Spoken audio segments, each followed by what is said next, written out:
Okay. អញ្ចឹងការពីឈ្មោះមានមុន DSA1 គឺ database server ពពួក relational database ឈ្មោះមាននេះ database server non relational database មួយផ្សេងទៀតសម្រាប់អូនដែលបានដូរពីក្រុមផ្សេងអត់ទាន់បានjoinក្រុមអូនអាច join តាមជាមួយនឹង link ដែលគ្រូបានដាក់ជូននៅក្នុងក្រុម e-learning លើ subject របស់គ្រូឬក៏ឲ្យមិត្តភក្តិយើង add ក៏បានដែរសម្រាប់មុខវិជ្ជាលើកនេះគឺយើងឡើងមានការប្រឡងសរសេរទៅលើกระดาษដូចមុនទៀតហើយទោះបីជាយើងរៀននៅលើ database ក៏ដោយអញ្ចឹងមានន័យថាការប្រឡងទាំងពីរលើកទៅលើ midterm និង final នឹងធ្វើការងារជាក្រុមដើម្បី submit យកបន្ទុកប៉ុន្តែនៅក្នុងនឹងដែរគឺយើងមិនមែនរងចាំតែធ្វើបច្ចេកថ្ងៃ midterm និងថ្ងៃ final បន្ទុកសុទ្ធតែម្ដងទេគឺខ្ញុំនឹងកាត់ជាមួយនឹងបន្ទុកទុកអនុវត្តជារៀងរាល់ម៉ោងជួបគ្នាដើម្បីទី1ឲ្យអ្នកទាំងអស់គ្នាបានតេស្តវាយខ្លួនឯងផងកុំឲ្យមើលតែគ្រូអនុវត្តបានតែគ្រូចាអញ្ចឹងសូមបញ្ជាក់ថាចាប់ពីម៉ោងក្រោយទៅអ្នកទាំងអស់គ្នាដាច់ខាតត្រូវតែមាន database server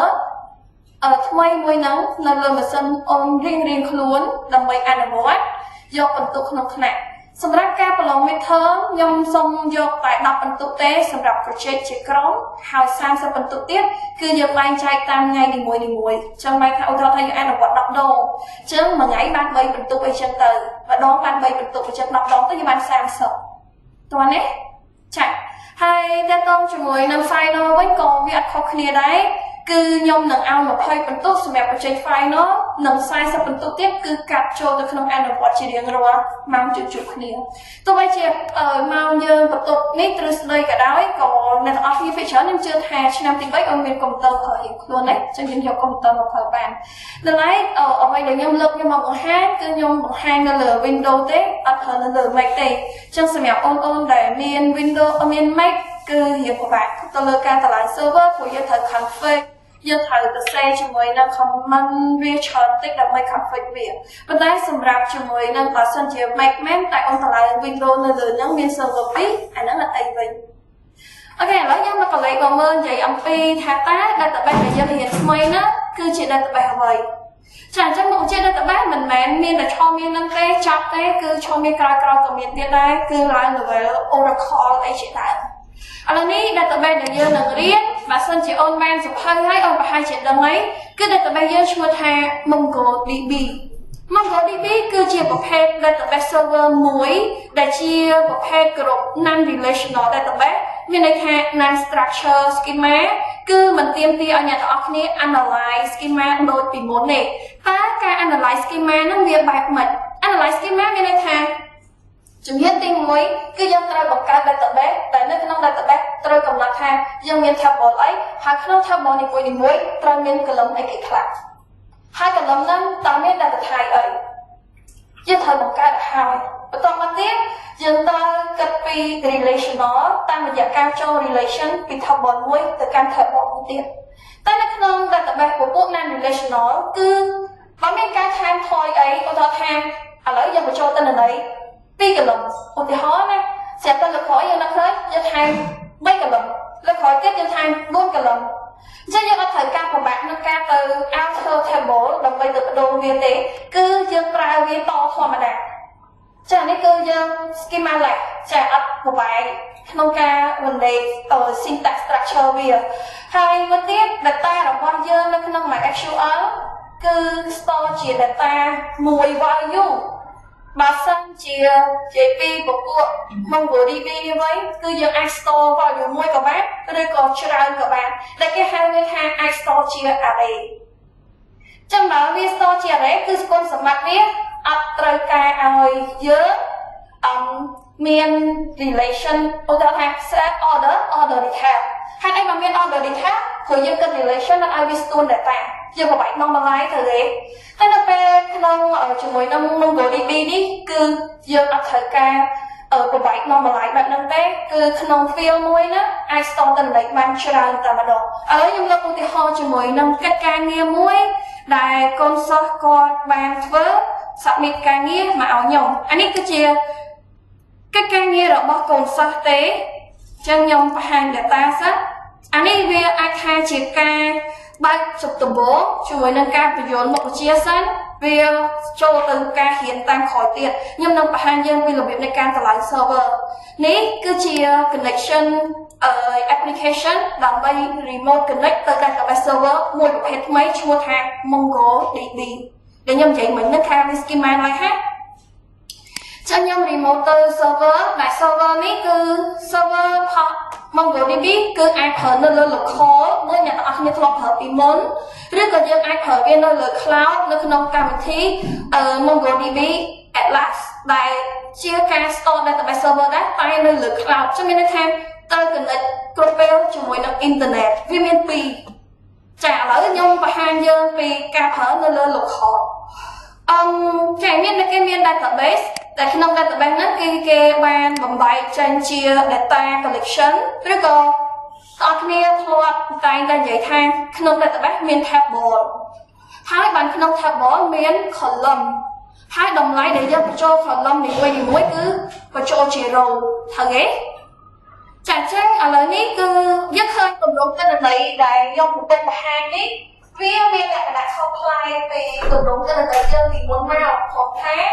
ទិន្នន័យដែលវាស្ថិតនៅក្នុង MongoDB គឺមិនមែនជា row និង column ទៀតទេវាគឺជាពពួក binary JSON ចាតកតងជាមួយនឹង data ដែលមានតម្លៃ store បែប field and value បែបនេះចឹងមកប៉ុណ្ណឹងគឺគេហៅថាមួយ document ឬក៏យើងតែងតែនិយាយថាមួយ row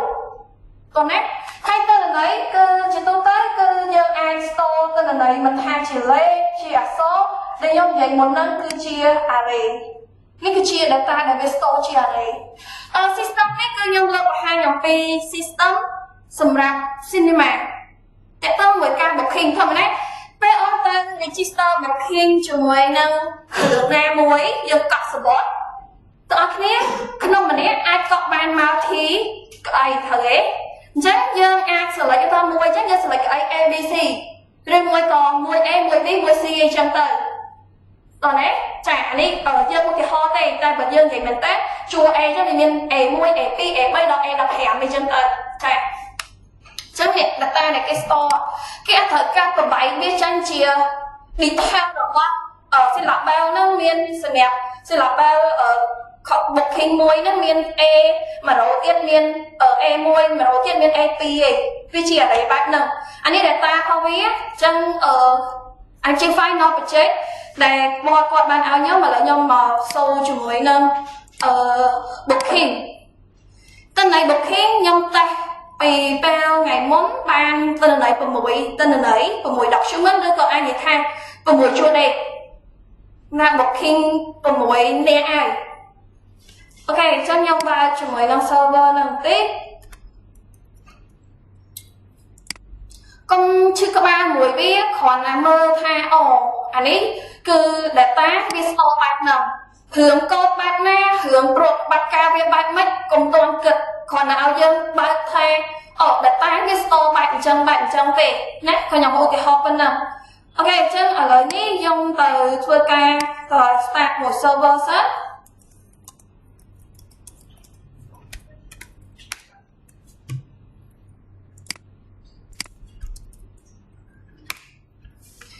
អូខេអញ្ចឹង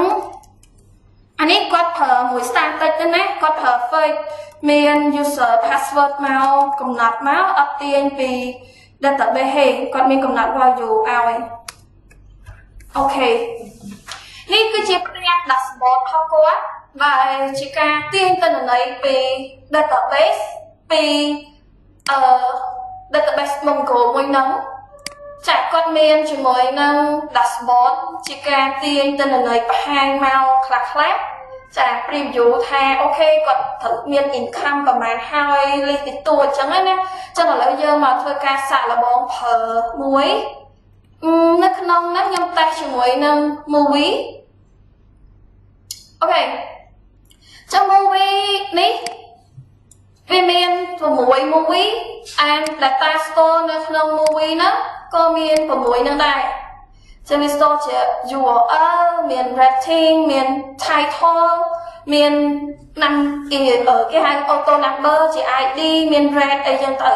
ok chẳng nè the old man chẳng miền duration mà rồi sai subjective red ban đọc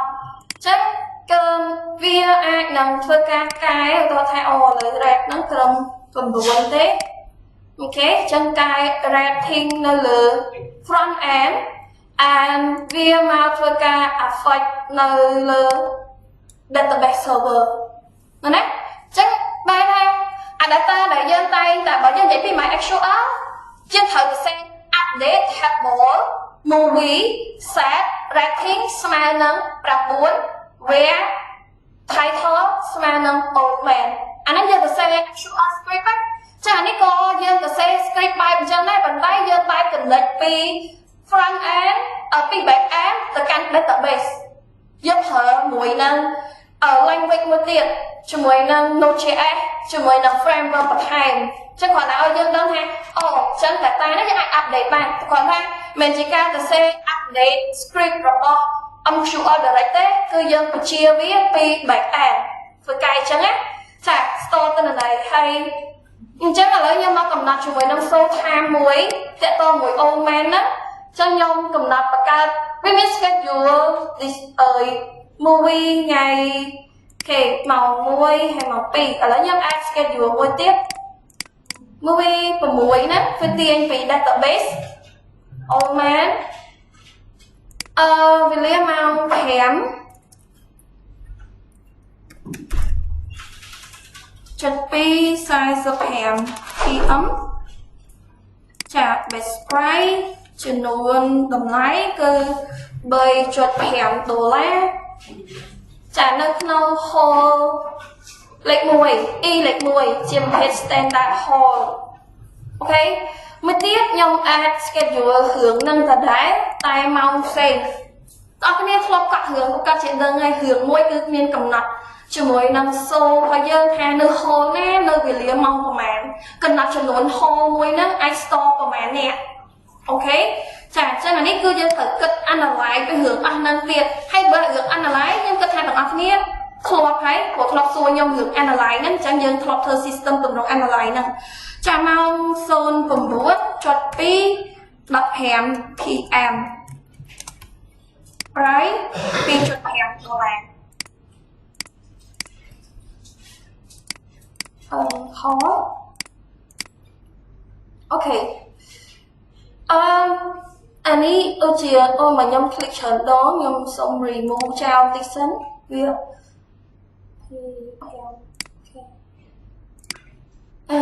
hố nhâm vô hồ A trong nhâm xong mà vô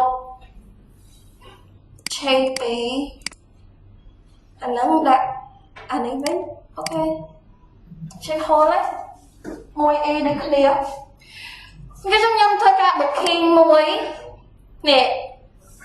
chân miên chua và mảng chua chẳng hay nè anh ấy có thơ tên là lấy tay chân nhâm booking ổ men hướng nâng muối hay nhâm dọc màu hẻm tầm ạc mấy chân tôi lại cái bây giờ hẻm cạn do cái e muối e tí e bơi in the fact ok confirm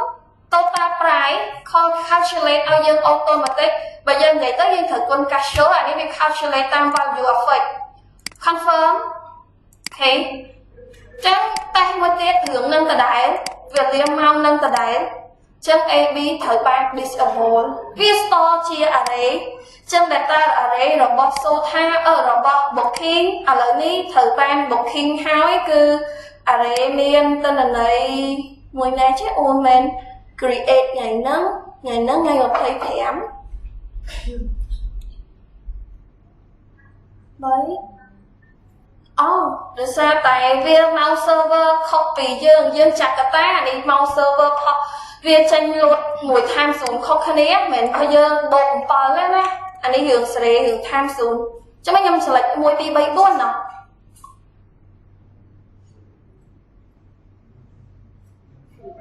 mùi nào chứ ok nhầm xong refresh hai chị nhầm tôm refresh ok nè chẳng phải lý máu thôi chứ cứ ta có bắt dân của con màu bơi để ta về lột cho người năng mau đo từ mau và vậy đọc pi một hay phí ជាមួយនឹង microsecond 596ណាចឹង1000 microsecond ស្មើនឹង1នាទីវាលុប store detail ដល់ microsecond នឹងទៀតចឹងនេះយើងមានដែរ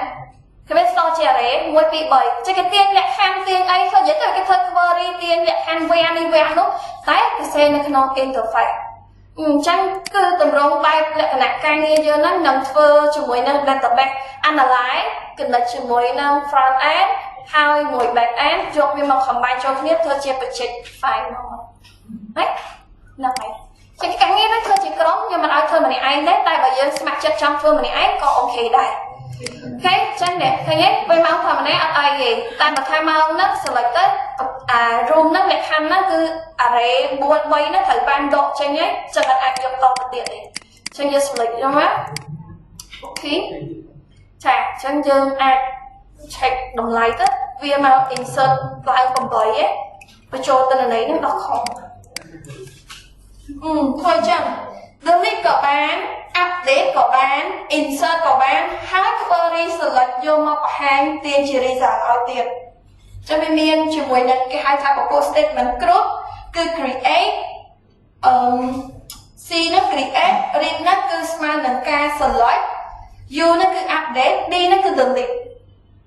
insert delete update តើណាចាគឺយើងធ្វើបែបជាអញ្ចឹងហើយវាមានជា project ច្រើនទៀតដែលខ្ញុំក៏បានលើកយកមកច្រើនទេអានេះគាត់ជា sample មួយដែលថា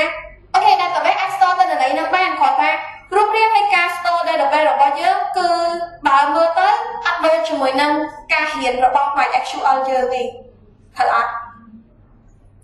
តោះចឹងឥឡូវមកយើងចាប់ផ្ដើមមកធ្វើការដំឡើង database server វិញម្ដងតែរយៈចូលទៅក្នុង mongodb.com ហើយ file ហ្នឹងអាចធំដូចជា700 មេជាតាមខ្ញុំចាំតែឥឡូវបើវា update ទេមកដឹងថាវា increase ឬក៏ decrease size ទេចឹងយើងចូលទៅក្នុងជាមួយនឹង product ដែលនៅក្នុង product គឺវាមាន product របស់ MongoDB ច្រើនវាមានមុខងារតួនាទីផ្សេងគ្នាចឹងអ្វីដែលយើងត្រូវយកមកគឺ option 1ក្នុង edition 2ទី1គឺ enterprise ទី2គឺ community ការរៀន MySQL ក៏យក edition community ដែរហើយទេចឹង MongoDB នេះក៏យក community ដែរចាំវា free ចឹងខ្ញុំយក community ដែលខ្ញុំយកជាមួយនឹង download for free សម្រាប់យើងទៅធ្វើការ download ដាក់មកកាន់ local site របស់យើងតាមរយៈការប្រើអ៊ីនធឺណិតរួចចូលទៅក្នុង terminal ឬចូលទៅក្នុង command prompt យើងដើម្បីទៅប្រើ script install ឬក៏អូនអាចទៅធ្វើការ download ជា software ហើយចាំទៅប្រើ interface ដើម្បីទៅ install ចឹង version ដែលយើងប្រើគឺវាមាន version ច្រើនប៉ុន្តែយើងយក version ដែលគេបាន release ឲ្យយើងប្រើអានេះវាគ្រាន់តែជាការ release បែបលក្ខណៈ testing ទេអត់ទាន់ final complete ទេចឹងយើងអាចប្រើជាមួយនឹង826ឬក៏ទៀបជានឹងតិចតួចក៏បានដែរតែកុំទៀបពេកក្នុងកម្រិត8ដូចគ្នាចាព្រោះធម្មតានៅពេលដែលមានការប្រើ new version អា tool feature វាមួយចំនួនគឺមានការ update ទីបាត់ក៏វាកែដែរអញ្ចឹងខ្ញុំ recommend យើងឲ្យប្រើ version 8អូខេខ្ញុំយក version 8ហ្នឹងឲ្យយើងមើលពីរបៀបទេតែព្រោះខ្ញុំក៏8ដែរតែវាអាចនឹងទូចជាងហ្នឹងទៀតជាងហ្នឹងខ្ញុំចង់យកពាក្យថា download ចាចឹងខ្ញុំ download ហ្នឹងចាប់ផ្ដើមធ្វើការ download ទេតែប៉ុណ្្នឹងទេអូខេដូចខ្ញុំនិយាយមិនអញ្ចឹងគឺក្នុង700មេនឹងដដែលគឺ759ចាចឹង download ហើយ install តែការ install វាពិបាកអត់ពិបាកទេគ្រាន់តែខ្ញុំចង់ឲ្យអ្នកទាំងអស់គ្នានោះសាកធ្វើខ្លួនឯងគ្រាន់ពេលមានបញ្ហាត្រូវការ install ទៀតអូនមាន software ហើយអូនអាចធ្វើដោយខ្លួនឯងអត់ចាំបាច់ត្រូវយកកុំព្យូទ័រទៅដាក់ផ្ញើចោលនៅ IT ឲ្យគេធ្វើឲ្យចារឿងទូចចឹងអាចបានធ្វើខ្លួនឯងទៅណាមួយបើមានបញ្ហាក្នុងអំឡុងពេលកំពុងឈប់សម្រាកខុសសាលាចាំនៅសាលាគេមកចូលធ្វើការវិញយើងវាគៀងការងារនៅវាធ្វើអីអត់កើតទេតោះណាចាព្រោះវាអត់ត្រូវការក្រេកអីទេវាគ្រាន់តែត្រូវការចត់យក next អីចឹងជាដើមចឹងអត់អីទេយើងអាចធ្វើ download បានចឹងខ្ញុំនឹងធ្វើការទម្លាក់ link ចូលទៅក្នុង group របស់យើង đại nhưng ban phép môn á vì chồng là chấp đam từ bốn thang linh nó nhưng ban tổ lệ hai rồi còn mật phép ôn ban add ôn châu hai ok ôn châu linh á tam nhầm chọn nhầm máu hai giờ tật download trả chia diêm vậy hiện slow chia ca hiện mà actual môn á anh ấy từ cơ bản đấy đấy chà internet trong thì buôn hiểu lướt này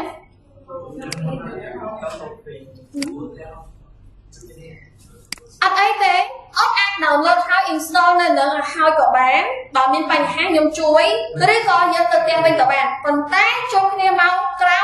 tất cái mà nói chuyện nói on miền tập ác nhiều khối nhom nó chắp vô phần túc pi mau cái ngay sọc đấy chúng mình sọc á dạ sọc chân nhạc nè ấp mau cứ khó khăn phần tụ ấy mà ngay phần tụ tịch túi có ban chờ này xong cho bác có ấp ban này chỉ tất nhiên chạy càng nghe nó là cho nó khả năng môn chẳng tại còn hai lần ní cứ mình nằm đợi rồi ôn từ xe cô đã cả đặt tiên tê chia sẻ nó còn tơ hiểu luôn tờ chạy hai đây mình sẽ đặt cả đá cô nó là nhảy nhảy ra ở bên môn này vì mình sẽ nhảy ra đầm bay control chân bay khác nhau mơ nó cả đá có mơ ở đài vì mình ai cùng hot con cái tuổi chân chiêu viên của bao nhiêu cùng hot con của ao thở đấy chân nhiều xe đặt công tơ và tha răng xe khóc răng ập đá ở nó đừng khổ hài